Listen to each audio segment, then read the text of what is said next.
there's a wonderful man. He is a really, really good man. He's someone I call a good man. At least what I've gathered and what I know about him, he's a really good man. His name is Muhammad Zuhdi Jasser. And it's spelled Muhammad, M-O-H-A-M-M-A-D,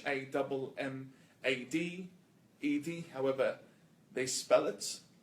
And his surname is Z-U-H-D-I. Jasser is spelled J-A-S-S-E-R. Now I would like for all of my friends on Facebook and those who follow me to actually go and listen to this man speak. Listen to him on YouTube. Listen to his articles. Read about him on Wikipedia. Now you will come across certain controversial matters, but this is a man that I really respect. Well educated, medical doctor. He is a former lieutenant commander in the United States of America's Navy. He's a really good person to be listening to. He gives good insight to the West about what's happening in Islam, and he's a regular contributor to media, whether it be nationally or internationally.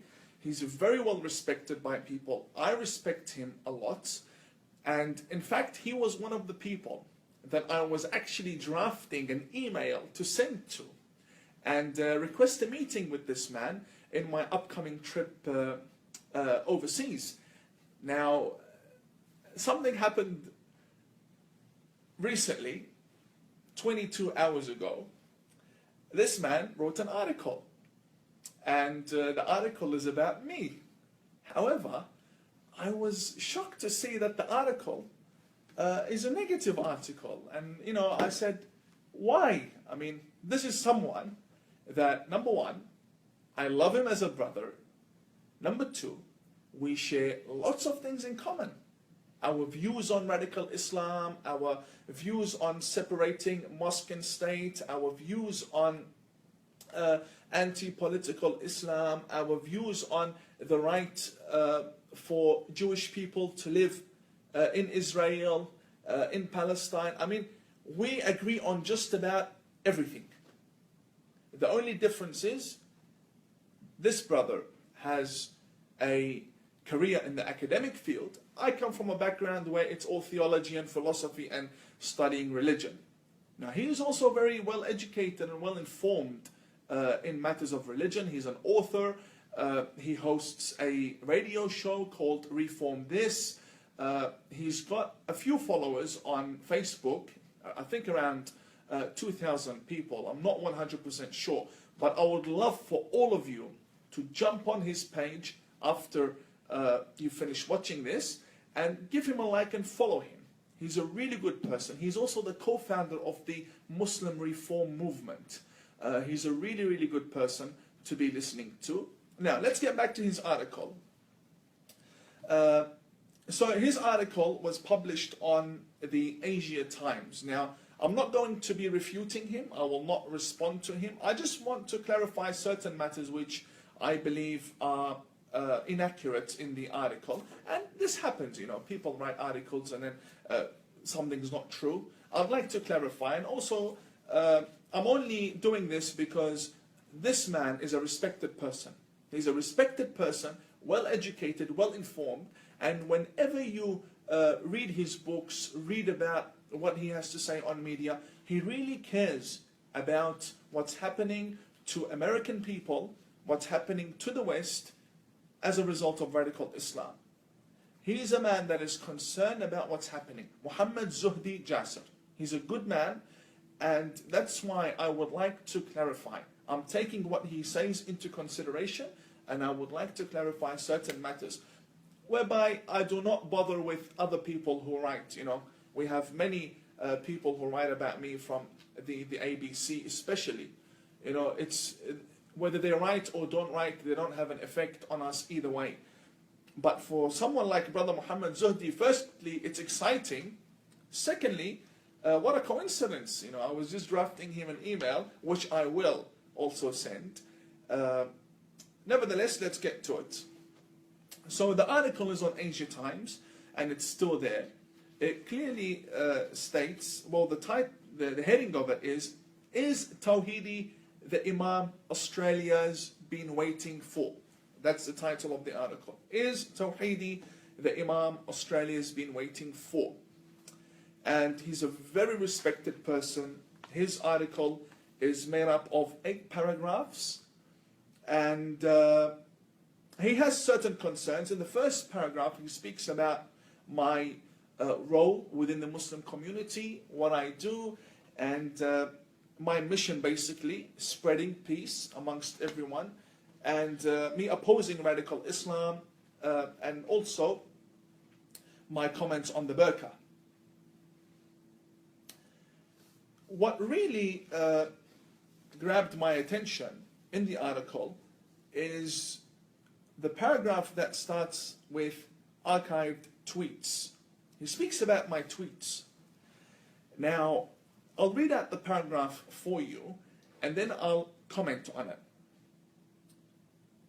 He says, archived tweets made by Tawhidi reveal extreme views held by a minority of Shias, meaning Shia Muslims, with regard to the Prophet Muhammad's family.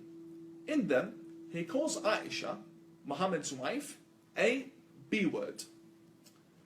He talks about her experience with, and then he goes on to say, he has not only called for a review of Islam, but specifically the banning of most Sunni teachings. Then he says his is not a reformist project. It is a sectarian project. He is troublingly quick to jump on far-right bandwagons, not because he agrees with their concerns about Islam as a whole, but because aiding them would rush the end of Sunni Islam. His religious and educational programming originates in Bashar al-Assad's Syria and radical Shia strains in Iraq and Iran. It should cause significant pause that his criticisms extend only to Sunni Islamists, never the Islamists within his own community, and never, again, never the regimes of Iran and Syria, the heart of radical Shi'ism, Shia Islam. Then he adds by saying, if Tawhidi wishes to prove his reformist bona fides, we urge him to indicate his clear support for the Muslim reform movement. Well, Brother Muhammad, I am more than honored to say that I support the Muslim reform movement, and I applaud your efforts, and may God bless you. However, I'd like to just say one thing, that is that I'm really sad that someone hasn't really told Brother Muhammad Zuhdi, or hasn't, it hasn't been brought to his attention that Sheikh Tawhidi, Imam Tawhidi, is one of Shia Islam's most outspoken critics of the Iranian regime and Bashar al-Assad and the Iraqi government and Hezbollah. Any basic search about me would reveal the hate that I have to face and the hate that I am subjected to from the Muslim community, Shias specifically speaking. Why? Because I believe Hezbollah is a terrorist organization. I belong to the Shirazi jurisdiction, which means I follow him. I choose to follow the Grand Shirazi Marja. Shirazi himself is in opposition to the Iranian regime. His brother has been assassinated. His nephew has been assassinated, and they're all Ayatollahs. He himself, my Grand Ayatollah, lives under home arrest, pressure after pressure. The Iranian intelligence services arrested me several times, and I will speak about this in the future. Obviously, the Australian authorities know of this matter, and I've spoken to them about this in detail. And I have been harmed in Iran by the authorities. I've been banned from traveling in and out. I don't have a good relationship with the Iranian government.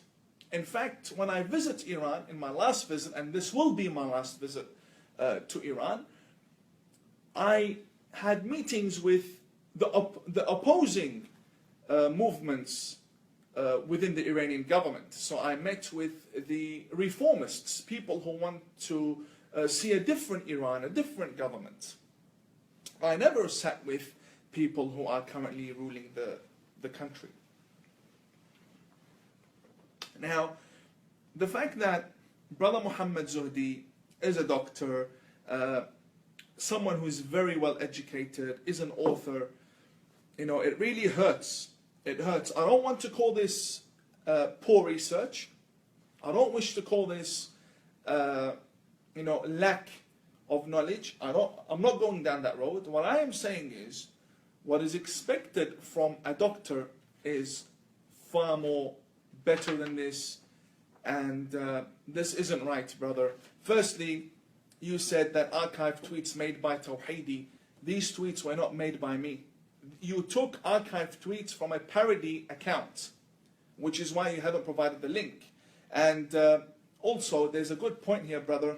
The Huffington Post wouldn't have accepted this article to be published on their website because they take responsibility of opinions and facts published on their website, whereby Asia Times clearly says on the top of the article that we are not responsible for the opinions and facts, which is why you have such a paragraph in the article. Firstly, there are many Facebook pages and Twitter accounts that run in my name, but they're impersonating me. They tweet things and it's parody. My Twitter account is very well known. I mean, I welcome everyone to come and follow me. I'll accept all your requests. It's Imam of Peace. The handle is Imam of Peace. Before it was Tawhidi.com. Archived tweets made by Tawhidi. They're not really my tweets. What has happened is you have taken the tweets tweeted by a Twitter account that suggests that I am a terrorist. It's a parody account. They're out there to make fun of me, and I'm okay with that. That's fine. But these are not my words, brother. These are not my words. My mission is not a sectarian mission. Why? Why is it not? Because I come from a family that respects Sunni Islam. I myself have many Sunni friends. The majority of my teachers throughout my life were Sunni Muslims. Some of them even became Wahhabis down the track now, lecturing in Western Australia. I went to a private Muslim school that is Sunni. I visit Sunnis. I have a healthy relationship with Sunni religious figures around the world. Every year I join summits where I hug them and I embrace them, and all Sunni Muslims. And I'll let you all out on a secret. I have Sunni Muslims within my family. So my first cousins, some of them are Sunni. And that's because of the marriage that has happened. I grew up following Grand Ayatollah Fadlullah, and he's the Sunni version of Sunni Islam. And then I changed, but I'm not against Sunnis. I never advocate for hatred against Sunni Islam. But the main thing we need to understand, brother, is that we Muslims are made up of Sunni and Shia. We have 73 Muslim sects. I mean, what can Tawhidi do to add more onto the sectarianism that is already there? I mean, we have 73 Muslim sects in Islam.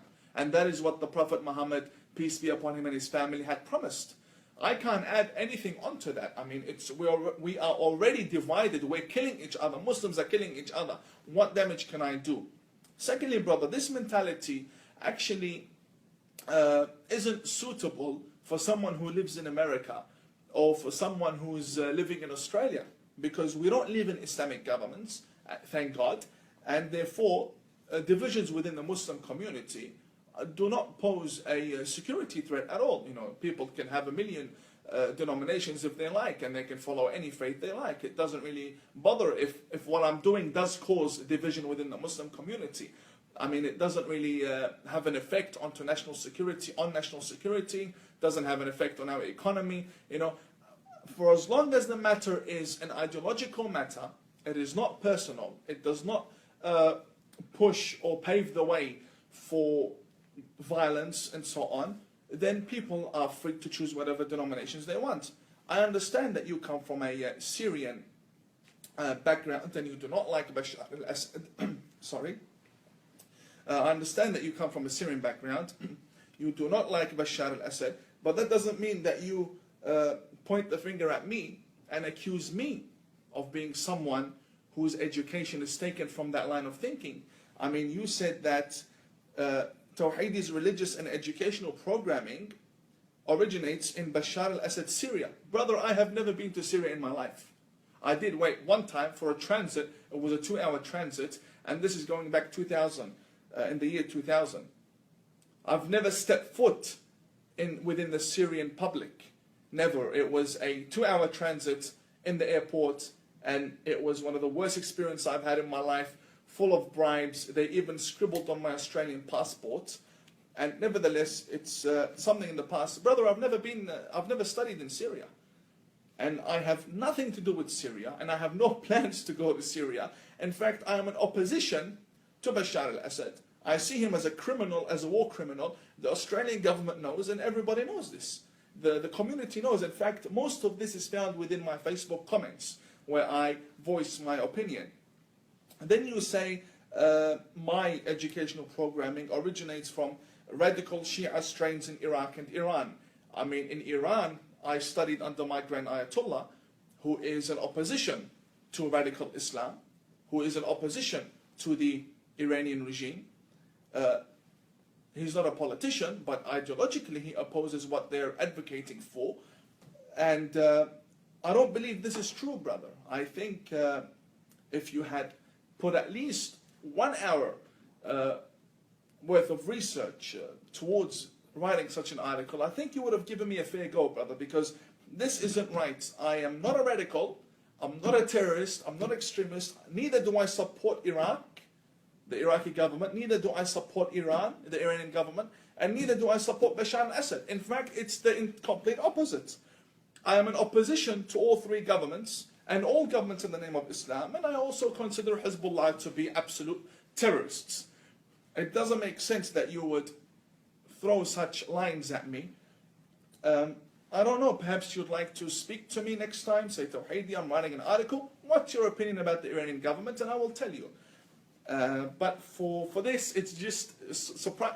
I mean, I'm excited that Brother Muhammad Zuhdi, because I respect you and I admire you so much, I was excited to see, well, it's Tawhidi that Imam Australia has been waiting for, and then it's an article filled with archived tweets, not made by me, but by a parody accounts, and attributing these comments to me, and pointing the finger and saying that, you know, what I'm doing is sectarian, and at the same time, I'm affiliated with governments, when the reality is none of this is true. It's the exact opposite. And it's not the opposite that needs to be discovered, it's the opposite that is very well known by everyone. Nevertheless, brother, I thank you for taking the time and writing such an article. And I respect the fact that you feel the importance to write such an article. No, I'm still going. Now, brother, you added on by saying, if Tawhidi wishes to prove his reformist bona fides, we urge him to indicate his clear support for the Muslim reform movement. Brother, I'd be more than happy to come and visit you sometime and shake your hand and pray for your well-being, and also ask God to bless you. This is a very important person. He wrote an important article. He basically is one of the main leaders of the Muslim reform movement around the world, and also in America, specifically in America. He's someone that I would look forward to meeting. Hopefully the article may be edited or even taken down. Nevertheless, I'm okay with it. I just wanted to clarify this point before we move forward. Secondly, I'd like to speak about the Hizb ut-Tahrir within Australia. Now, whenever I am questioned about Hizb ut-Tahrir in Australia, on national media.